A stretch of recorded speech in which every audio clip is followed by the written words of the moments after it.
আসসালামু আলাইকুম। আমন্ত্রণ আজকের খবরে। আজ ৩রা মার্চ ২০১৬। খবর পড়ছে আজমেরিন আক্তার। পাকিস্তানকে হারানোর পর প্রধানমন্ত্রীর চোখ থেকে ঝরল আনন্দাশ্রু। কাল পাকিস্তানকে হারিয়ে বাংলাদেশের এশিয়া কাপের ফাইনাল নিশ্চিত হওয়ার পর মাননীয় প্রধানমন্ত্রী শেখ হাসিনার চোখ বেয়ে ঝরেছে বিপুল আনন্দ অশ্রু। আর বাঙালি জাতির স্বাধীনতার মাস মার্চে পাকিস্তানের বিপক্ষে এই খেলা নিয়ে অনলাইন সোশ্যাল মিডিয়াগুলোতে ছিল ব্যাটে বলে আবারও একটি যুদ্ধজয়ের প্রত্যাশা। আর সেটাই শেষ পর্যন্ত বাস্তবে রূপ নেয়। ক্রিকেট প্রেমীদের বিপুল প্রত্যাশা নিয়ে গতকাল সন্ধ্যায় শুরু হওয়া ম্যাচ দেখতে স্টেডিয়ামে উপস্থিত ছিলেন প্রধানমন্ত্রী এবং প্রধানমন্ত্রীর সাথে ছিলেন ছোট বোন শেখ রেহানার ছেলে রাদওয়ান মুজিব সিদ্দিক ও তার স্ত্রী পেপ্পি সিদ্দিক। তাদের নিয়ে ভিআইপি লাউঞ্জে বসে খেলা দেখেন মাননীয় প্রধানমন্ত্রী শেখ হাসিনা।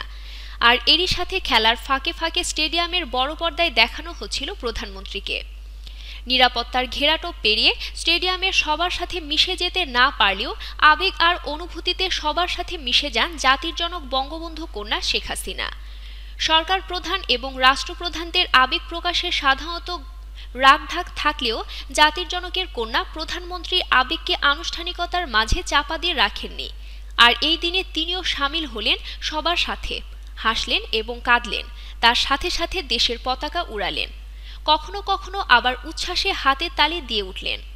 ৫ উইকেট হাতে রেখে টাইগাররা পাকিস্তানের দেওয়া ১৩০ রানের লক্ষ্য টপকে যাওয়ার পর পুরো স্টেডিয়ামের সাথে আনন্দ মেতে ওঠেন প্রধানমন্ত্রী। ভিআইপি লাউঞ্জ হতে মাঠে উপস্থিতদের উদ্দেশ্যে হাত নাড়েন প্রধানমন্ত্রী। তারপর জাতীয় পতাকাও ওড়ান তিনি। একটা পর্যায়ে নিজের আবেগ ধরে রাখতে পারেননি প্রধানমন্ত্রী। আনন্দ অশ্রু গড়িয়ে পড়তে শুরু করে তার দুচোখ বেয়ে। চশমা খুলে চোখ মুছতেও দেখা গিয়েছে তাকে। আর সেই সময় শেখ হাসিনার পাশে ছিলেন তার মেয়ে সাইমা ওয়াজেদ হোসেন পুতুল। আজকের খবরের সাথে থাকার জন্য ধন্যবাদ। প্রতিনিয়ত দেশ ও বিদেশের সমস্ত খবর পাওয়ার জন্য ভিজিট করুন www.আজকেরখবর.com।